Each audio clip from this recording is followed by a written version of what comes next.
Today I'm going to teach you guys how to play chess in a very smart way. So if you're just starting out in chess and want to improve your game and take it to the next level, this is the video for you. And I will show you that if you follow the basic principles of chess strategy, finding moves is not actually difficult.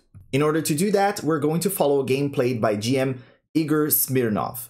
So you guys probably know that the game of chess is divided into three parts, being the first one the opening, and then the middle game and the end game at the end of the game. So at the first stage of the game, the opening, we have three tasks to complete. And the three tasks are control the center, which are these four squares right here, and maybe the other squares around it. So this is the center of the board. So we have to control the center. We have to develop the pieces, especially the minor pieces, bishops and knights. And we have to connect the rooks. These two pieces right here, they have to be staring at each other. So these are the basic principles to develop your pieces and fulfill the opening stage of the game. So in order to do that, we have to make maybe one or two moves with our pawns and always trying to control the central squares. And in this case, we're going to play this move e4 because this move opens up the bishop here, and it also controls two central squares with the pawn, okay? Opponent is going to play c5, preventing us to advance another pawn at the center. This is the Sicilian defense. You don't need to know theory here. You don't need to know the names of the openings. You just have to know the basic principles. And the principle here is we want to put two pawns in the center and control the center of the board and develop our pieces. Our opponent just wants to prevent us from doing that.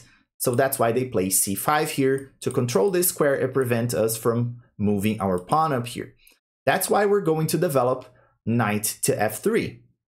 The idea here is we are developing one of our pieces, one of our minor pieces, which is making this piece more active in the chessboard. The closer the piece is to the center, the more active this piece will be. So that's why we are developing the knight over here and also preparing this advancement now. So in this position, our opponent plays d6, and after d4, now we're putting our pawn here. Opponent is going to take, and after they take, we take with our knight. So now we have developed one piece, we have a central pawn, and we have some options in this situation. After our opponent plays knight to f6, we have to ask ourselves the questions. How can I make my position more active? And in this case, this knight is attacking the pawn, so we have to answer to that. And we have some possible moves here, maybe defending the pawn with another pawn, maybe bringing this bishop here to defend the pawn, or maybe bringing this queen right here, or this knight. So we have many options, but which one is the best in this case? It's very simple. We just have to find one that actually develops a piece and helps fulfilling this opening stage of the game, developing more pieces and controlling the center. So pushing pawns is not going to help, because if we push a pawn, we are not developing a piece. We cannot do two things at the same time. We can only do one move at a time. So we're going to opt for developing moves first. So the pawn move is not really nice. And we have to develop the minor pieces first, so moving the queen now is not a good idea. So we have the knight and the bishop left, but this bishop is already active here on this diagonal, and this knight still standing in the first starting square. So that's why we choose to move the knight, because it's the least active piece in our position. So that's why we play this move, knight to c3.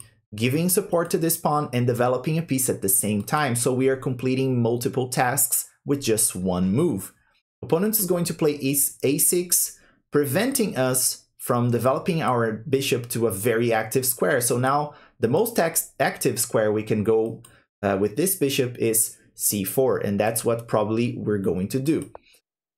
In this case, we're going to play bishop to e3, developing more pieces, and after e5, we play knight to f3, moving our knight out of danger. After bishop to e7, we play bishop to c4, developing all our minor pieces. We have all our minor pieces here in active positions, and we have a central pawn. We're ready to castle, and connect our rooks.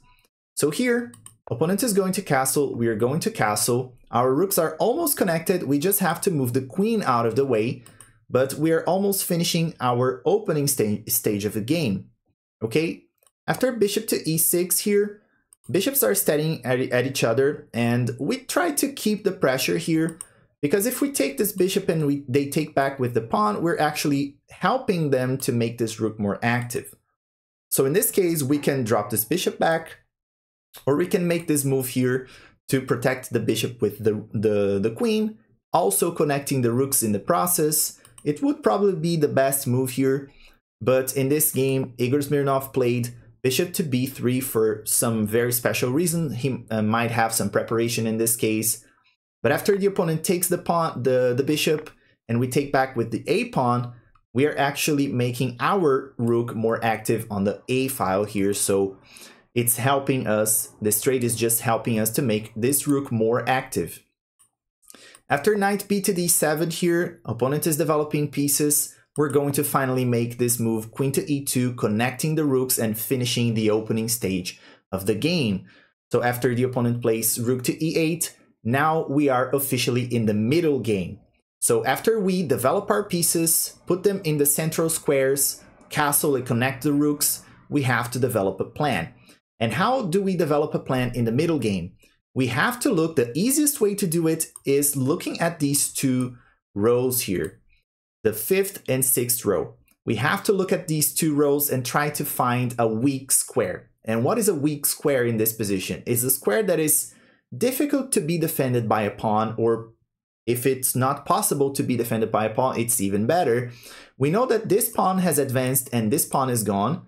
So this square and this square are actually very weak because they cannot be defended by pawns. This pawn is gone and this pawn was advanced, so it cannot move backwards. So this pawn is very weak, and this square right here, fifth and sixth row, remember 5 and 6 here, they cannot be defended by pawns, so they are considered to be weak squares in our opponent's positions.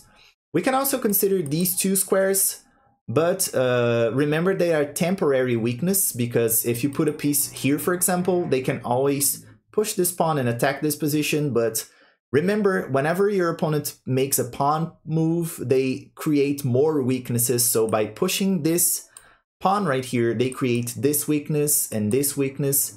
So we have more squares to exploit. So these two are to be considered also weaknesses in our opponent's position. These two squares are also weaknesses. Maybe this square can be exploited, but remember, your opponent can always push this pawn to defend it. The point is, when they push this, they create two more weaknesses. So we have to keep in mind that we have some temporary weaknesses to exploit, and when the opponent tries to defend it, they create more weaknesses. We have to be looking at the fifth row and sixth row, try to find a way to put one of our pieces there. So looking at these two weaknesses here, they are the most important ones because they are permanent and because they are central. They are centralized on the board, so they are more close to the center. The closer they are to the center, the more important they are. We can exploit these two weaknesses by putting one of our pieces here, maybe moving the knight there, maybe bringing the rooks to the open file. We can also try to reroute this knight right here and try to put it in a position where it attacks one of these two squares. Okay, we can also bring the rook, the queen here to this open file as well. We can also try to maybe move this bishop here, attacking this knight, because this knight is the most important defender of this square, so we can remove one of the defenders, and in this case, a trade would be interesting in this position. Okay, we can also try to move this knight here and here to exploit this weakness, but remember, this weakness is temporary. After the opponent pushes here, we will have to move this knight away and try to find a better place for it. But we can see that we can find many options of moves here just by thinking logically. We'll just look at the position, try to find the weaknesses in the fifth and sixth row, and try to find ways to put one of our pieces in those weak squares. So all we have to do is look here, these two rows, try to find weakness in the position and how we can put our pieces there. So here, in this case, Igor Smirnov played rook f to d1, Again, they are aiming at the weak squares here. It's a very nice move. After queen to c7, trying to defend the weakness here as well and connecting the rooks, we play bishop to g5, attacking the knight, like I said before. Rook a to c8, aligning the queen and the rook here, trying to aim at this pawn right here. We have to understand our weak squares too. We play knight a to g, knight h5, h4, trying to reroute and put this knight over here. After the move g6, taking away this option from us, actually they play g3. And the idea of this move is actually very interesting. That's what is the difference between a grandmaster and an amateur player. They're actually making this square available for the knight so they can reroute this knight and maybe bring it to this position, or maybe bring it here to attack this pawn.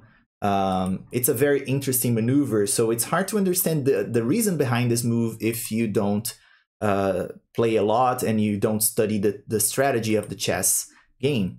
After bishop to f8, he plays queen to f3, and now we have two pieces attacking this knight. Okay, we have the bishop and the queen attacking it, so they have to play something to defend. Bishop to g7. After rook to d2, making way for the other rook to come here to d1 and double up on this file, attacking the weak squares that we shown before. Opponent played h6, attacking our bishop. We traded the bishop for the knight. After knight took back, we played rook a to d1. Now we are lining up the central, the rooks at the center of the board, aiming at the weak pawn here at our opponent's position. After these two moves, some things change in the position, so whenever the pawn structure changes, we have to reassess the position and try to find more weaknesses. And here, since these two pawns were pushed, we can consider that this is a weak square that we can exploit, and this is another weak square that we can exploit. So we can kind of go for this knight as well, okay?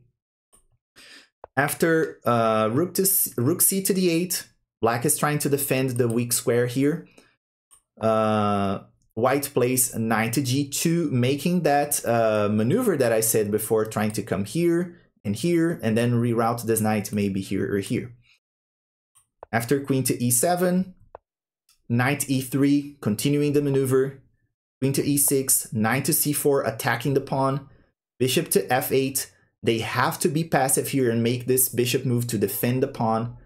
And after knight to d5 here, centralizing this knight and putting it in a more active position, occupying one of the weak squares that we have seen before.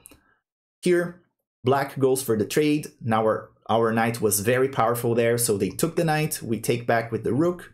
After queen to c8, trying to aim at this pawn here. We have to remember we also have weaknesses in our positions. Queen to d3 defends that and creates this triple battery here on the d file that is going to be extremely powerful here.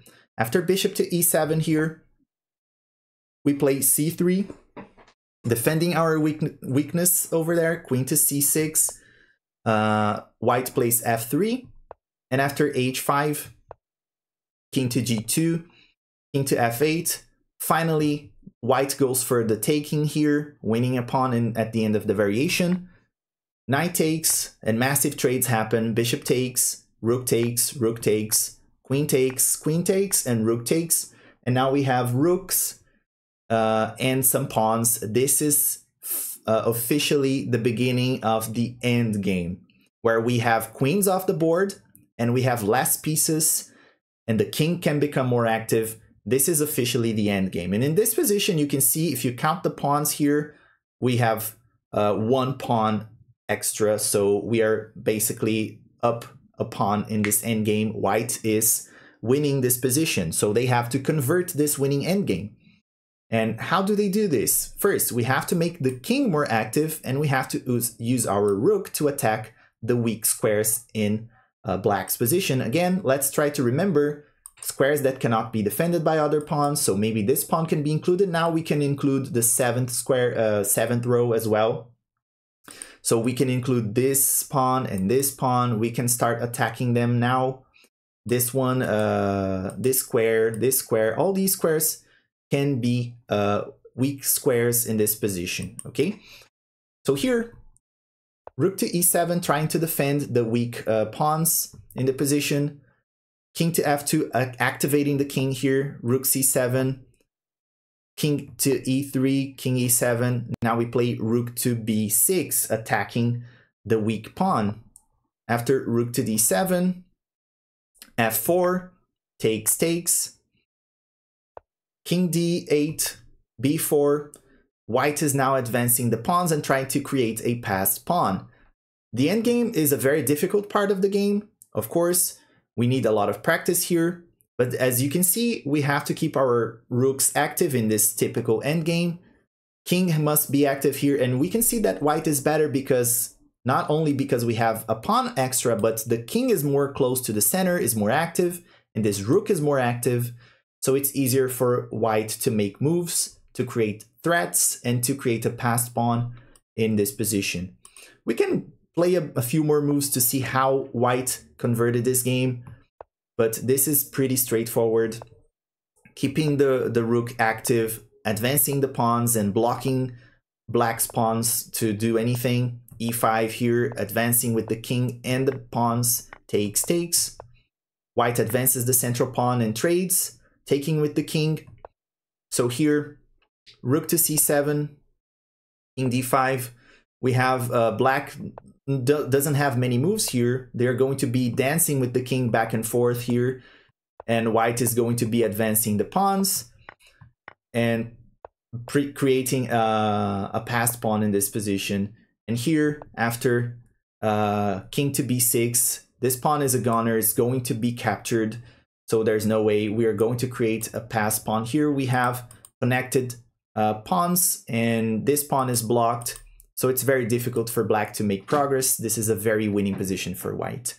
So if we follow the principles, making our pieces more active, developing in the opening stage of the game, and creating a plan in the middle game, everything is going to be easier for us, and it will be easier to find the right moves. If you found this video instructive and it helped you, please consider leaving a like in this video, comment down below, and subscribe to the channel for more. And as always, I see you guys in the next videos.